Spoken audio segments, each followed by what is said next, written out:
जाते हैं। अब मेरा अगर किसी तरह कुछ हो जाएगा तो क्या निवेश आगे बढ़ पाएगा? नहीं बढ़ पाएगा। मेरा घर बिखर जाएगा। तो हमको सुरक्षा चाहिए कि नहीं चाहिए?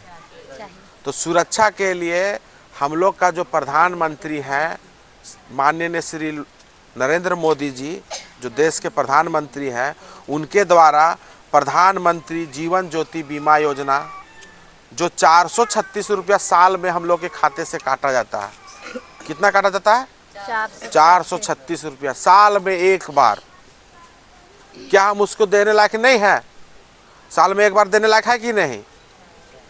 तो मान लीजिए 436 रुपया अगर कोई हमसे लेके अगर हमारा किसी तरह अगर मृत्यु हो जाता है तो मेरा घर वाला को कम से कम 2 लाख रुपया तो मिलेगा।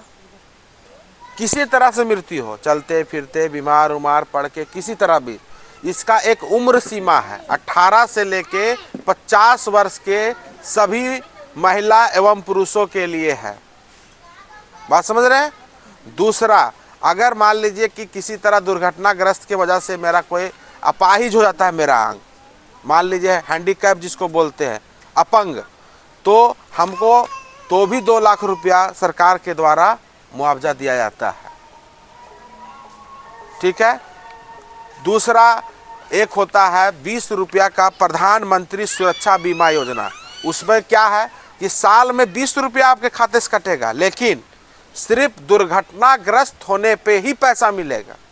अभी जो बताए थे प्रधानमंत्री जीवन ज्योति बीमा योजना में क्या बताए थे? किसी तरह से भी मृत्यु हो, चलते फिरते बीमार उमार किसी भी प्रकार से।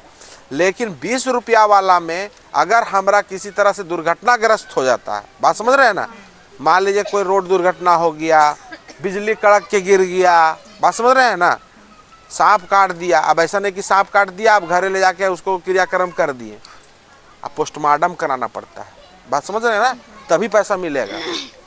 नॉर्मल डेथ वाला तो मिल जाएगा, लेकिन कोई व्यक्ति है, कोई महिला एवं पुरुष जो अगर दोनों बीमा कराया है और अगर उसको दुर्घटनाग्रस्त होता है तब कितना पैसा मिलेगा बताइए तो?